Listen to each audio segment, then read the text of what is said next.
Morning guys, welcome back to the channel.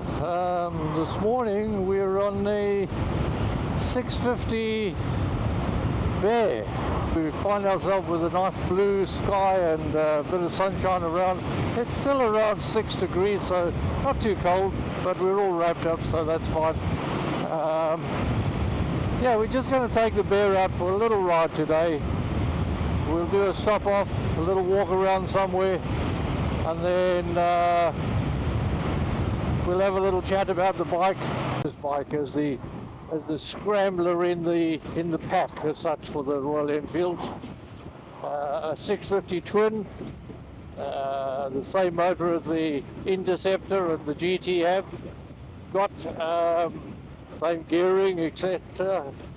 However, I believe from the chaps at Royal Enfield that there's 60 different parts on this bike, so it is not the same as an Interceptor. For a start, the handlebars are wider. I can feel that the handlebars feel wider. It's still a bit of a lean forward type mix on the bike. The seating position, seat itself, pretty comfortable. I don't know how long it's going to remain that way. Is it going to be comfortable for the next hour or so? But we'll see. I used to have an Interceptor for a couple of weeks. I had a brand new little candy orange Interceptor, which was a lovely bike. And I swapped that for the 411 Himalayan. So I have ridden the Interceptor before. I can't say I was massively taken by it. I felt that the suspension on the Interceptor was pretty hard, but again, that's me kind of judging that or comparing that to what I just climbed off of, which was a 1200 GSA, which was kind of unfair really to have made that comparison, but there we go. That's what we do in our subconscious, I suppose. But this feels, at the outset, it feels a little bit softer. I haven't done too many corners yet, so I can't tell you what it feels like going through the corners. Apparently the rake is different on this Bear to the Interceptor. It's got different size wheels, and all of those little things are going to make subtle changes that are going to make the bike feel different to the Interceptor, and I think that's the idea. At the moment, the seating position feels okay.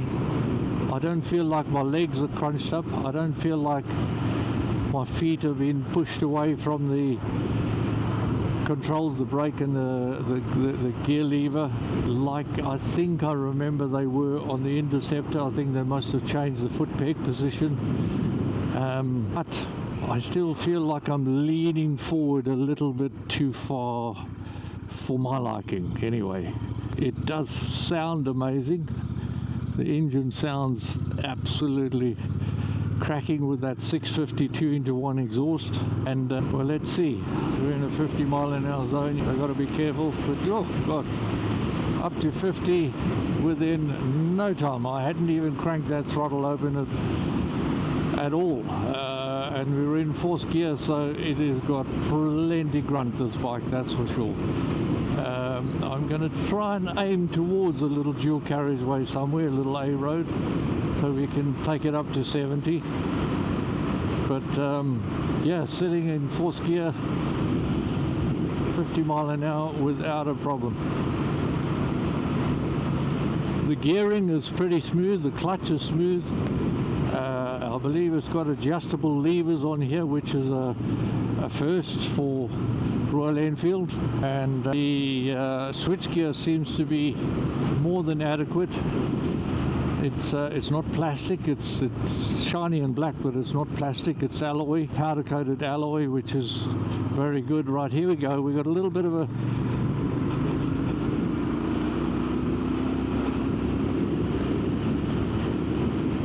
run up here. Let's get it up into 6th gear, see if we can get it up to 70. 65.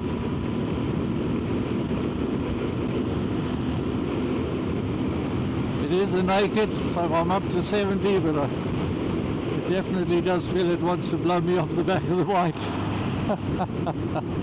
There is no wind protection at all, but wow, that was super simple. So overtaking dual carriageways, motorways, this bike will not have a problem with that at all. I think this is a lovely engine. It's very smooth. There's no vibration in my feet. There's no vibration, or very, very little vibration in my hands on the handlebars. It's very, very comfortable from that point of view. I'm sitting in 6th gear and it's got so much torque. I believe they haven't adjusted the torque curve on this compared to the Interceptor and the GT. So those that are coming from an Interceptor or GT to this bike, apparently you are going to feel a difference. So this is a brand new bike. It's got 35 miles on it. Brakes wise, back brake, little spongy at the moment, but hasn't bedded in at all, so that you can excuse that. The gear change is so smooth. Honestly, it's positive but smooth. Yeah, we've got the new TFT screen on this bike compared to the twin clocks that the Interceptor and the GT have got.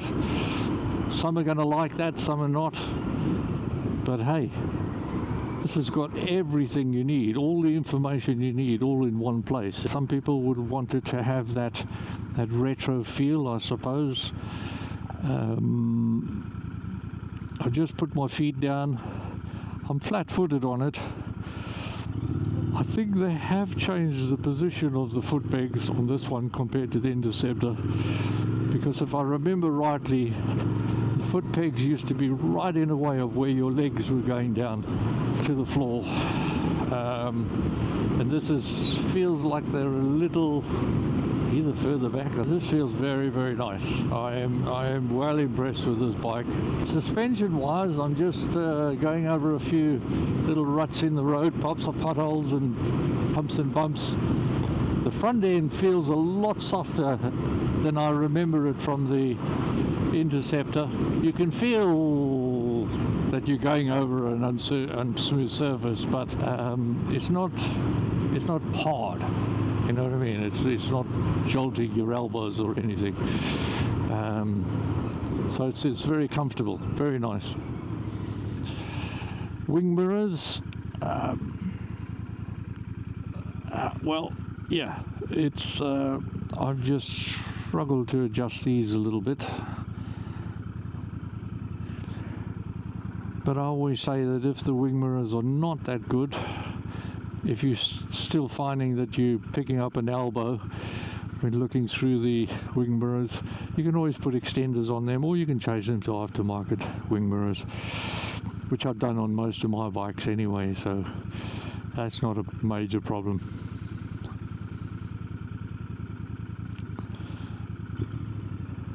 It does sound nice. You can hear that little exhaust fill.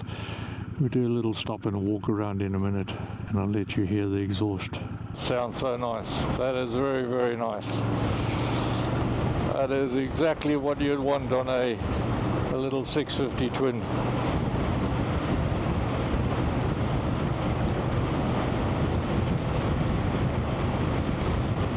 So yeah, in terms of what you could use this bike for,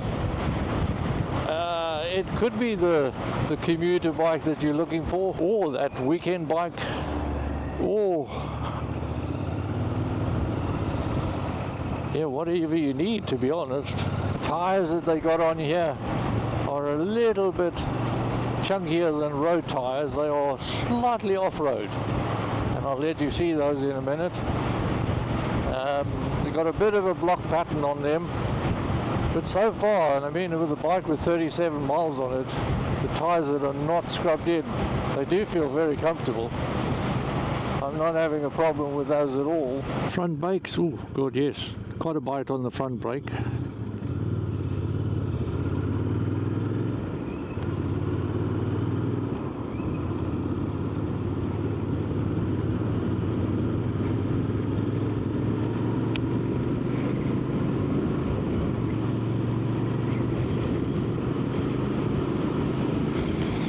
fifth gear, wind it up. We're in fifth gear, sitting at 50 mile an hour. Motorway speed back into sixth gear.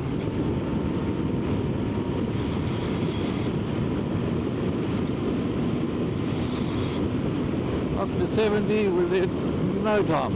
So there we go, we've been out on the bike for about 45 minutes now to an hour, and in terms of comfort wise, I think the the saddle is firm but fair. Sorry, that just came to mind. Firm but fair, yes, one way of putting it. It's firm but not overly hard. It is wide. I've heard people say it's wide at the top, so in terms of getting your legs down, it affects it. I'm 6'1" with a 33 inside leg, so it doesn't really trouble me that much. In terms of how many hours could I ride on the bike without getting a sore bum? Well, yeah, I don't know.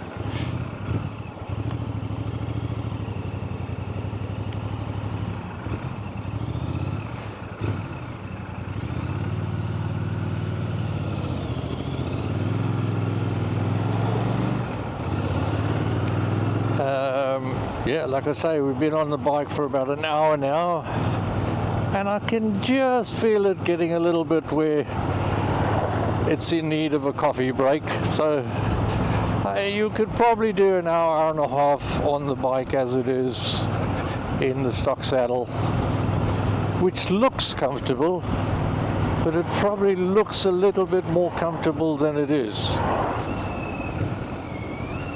But not uncomfortable to start with. Just in that on that long distance ride, it might, you might think of changing it for something a little bit more plush, softer on the bum. Or failing that, the next option is to stop for coffee a lot more, and that's not a bad idea either. But in terms of the rest of it, I've got to say, I've just come through a bit of traffic, which I won't show you on the film because it was quite boring, filtering through a lot of traffic. But just blipping that throttle, it's just like, it's just beautiful. It's one of the best standard stock exhaust pipe notes that I've heard in a long time. In fact, it's better than any of the aftermarket pipes that I've heard on any of the Royal Enfields to date. So it's really, really nice. I would not be changing this pipe at all for anything. It's just beautiful. Does not need changing at all.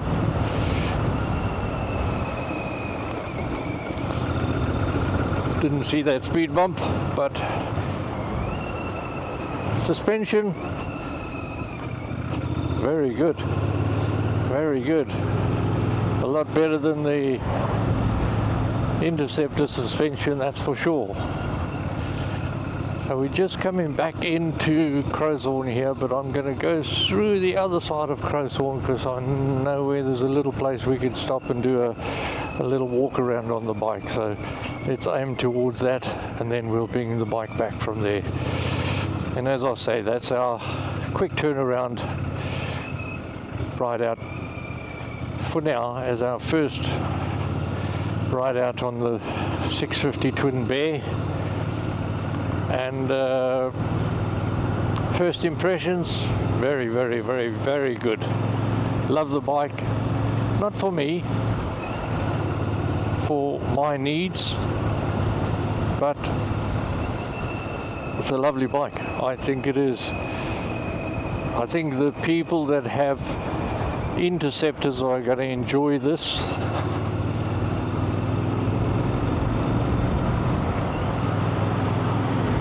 I think they are going to see the difference in the power delivery. with that increased torque band.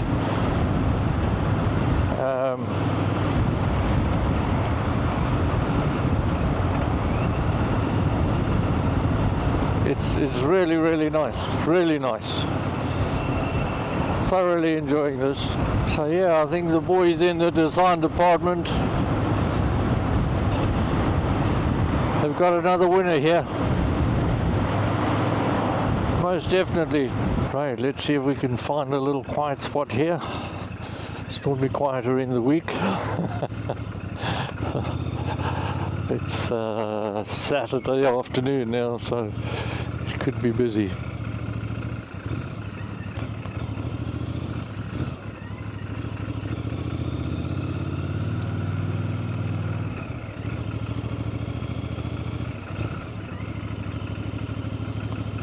Listen to that exhaust. It's like you don't want to shut it off.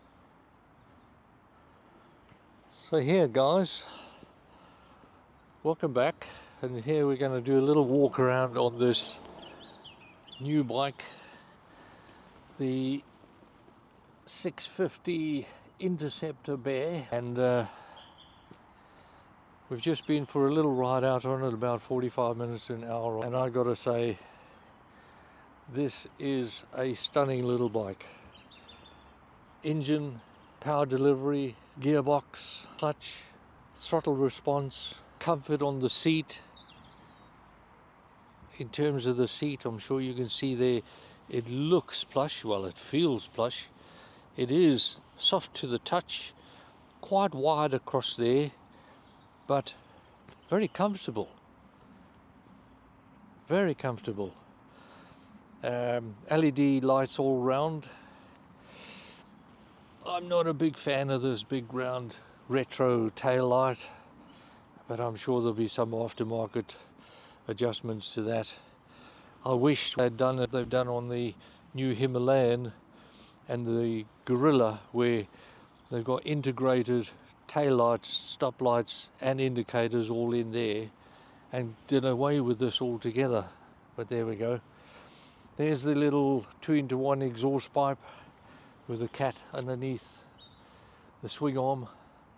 But hey, I mean, really, I was